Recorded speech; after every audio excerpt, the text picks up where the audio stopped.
the Quran did not enforce the law retroactively. And so it gave to the money lenders a certain amount of time for the milk of human kindness to come out, and so that they would voluntarily turn away from money lending. And only after this period had been exhausted and they had had sufficient time, and only those were now left behind as money lenders who could not be touched by the moral argument, only then did revelation finally come down. Now it is to be retroactively enforced. And whosoever does not give it up, wage war on him. Because if you do not eradicate riba from the economy, you will eventually be enslaved. Why? This terrific insistence on riba. Adultery, fornication in the Quran, and the punishment is only a public lashing, a public beating. A fellow thief, punishment is only cut off your hand. So if we enforce that law in the world today, have plenty of Manhattan bankers who go walk around without hands. White collar thieving. Why this prohibition of lending money on interest? To answer that question, we now go beyond the first contrast between riba and charity to the second contrast.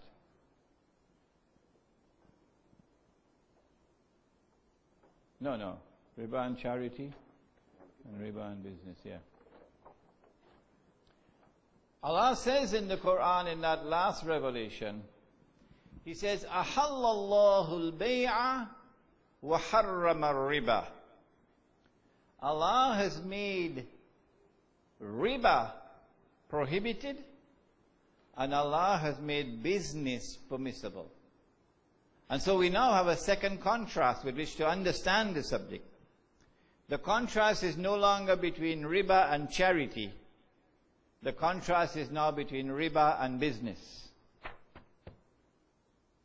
In what way is lending money on interest different from business?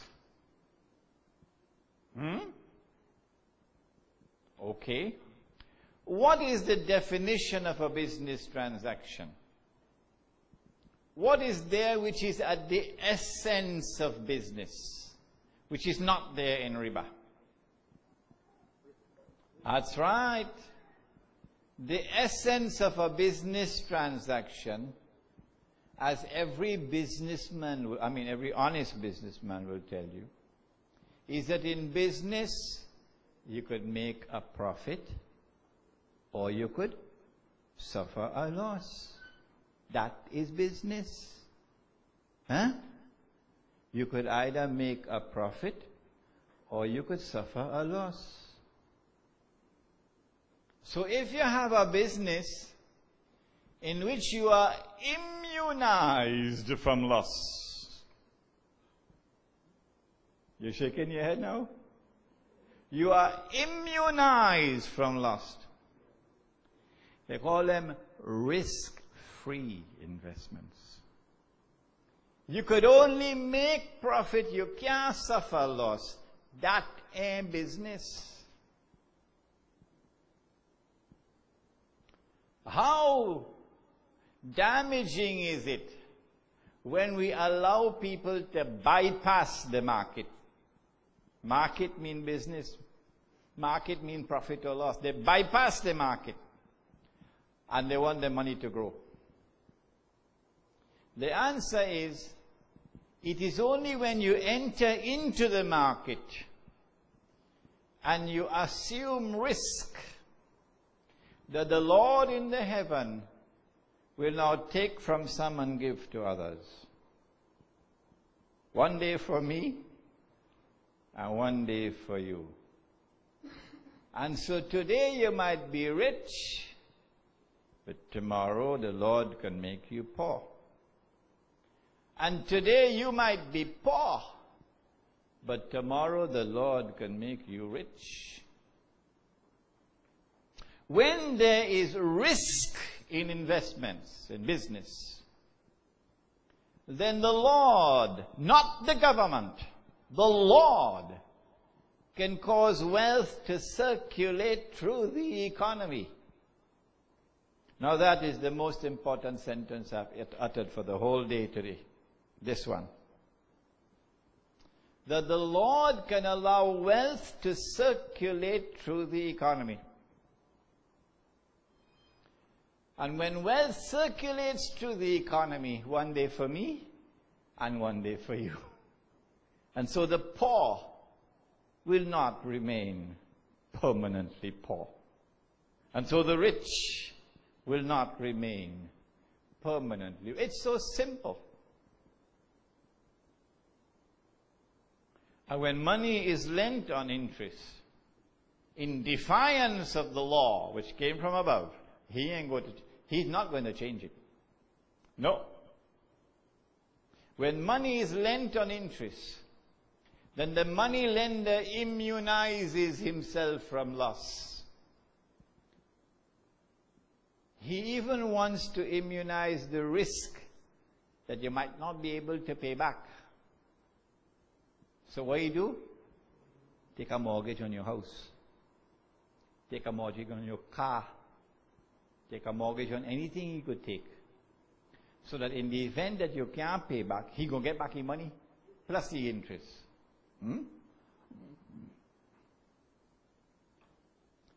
And so now, in an economy based on riba, wealth will no longer circulate through the economy. Rather, the rich will remain permanently rich, and the poor will remain permanently poor. To the extent that riba takes control of the economy. But you could lose your money in other ways. Even though you have immunized yourself from loss by lending it on interest rather than investing it in business. Even though you have a mortgage to back you up, you could still lose your money. The rich could still become poor. How? And Paul has been nearly burned down the other day. Yes. Natural disasters can take place. Your ship could sink. So what do the rich do? Say it a little louder, man. Yes. Yes. Insurance is not there to protect the poor. You believe that buy a one-way ticket to Hollywood. Insurance is not there to protect the poor. Insurance is there primarily to immunize the rich from catastrophic losses. What happens when your neighbor house burned down?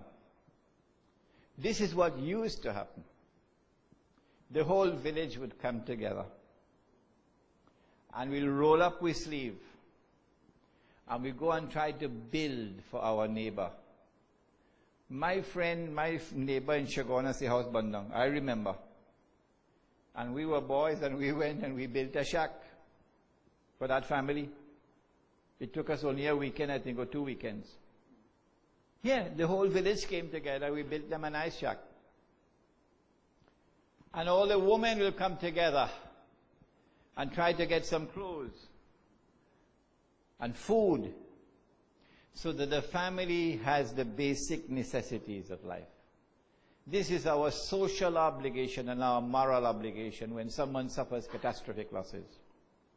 To bring them back from zero to that state where the basic necessities of life are provided for them. Not more than that. But he suffered a $10 million loss because the whole warehouse burned down. And guess what insurance company do? They take the 10 million from we, and we premium now, and they double it up to make 20 million. And then they give 10 million back to the fellow who lost his 10 million. They put another 10 million in his pocket.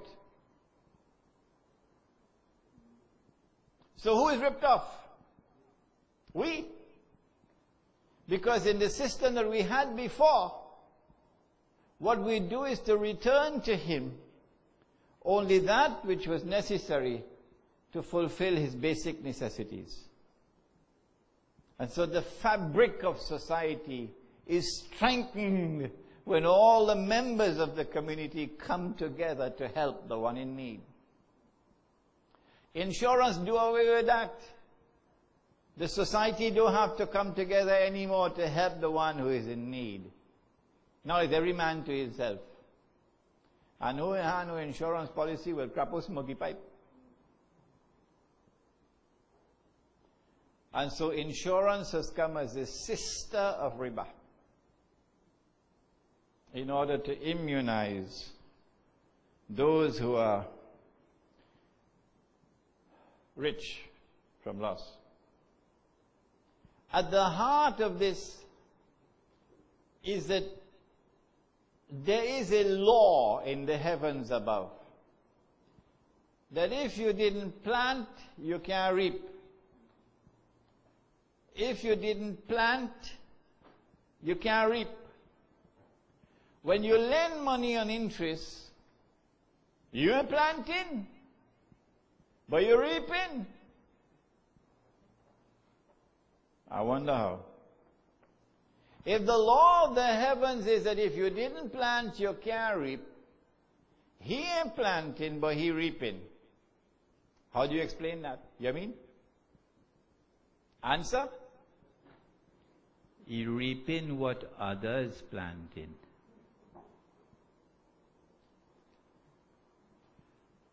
He's living off the sweat of others.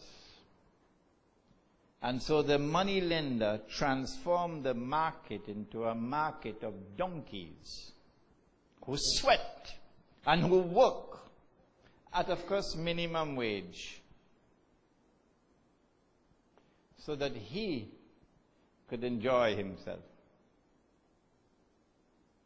Slavery. If you didn't plant, you cannot reap. Banks do not plant, but they reap the most. How? They reap what others are planting. Take it on.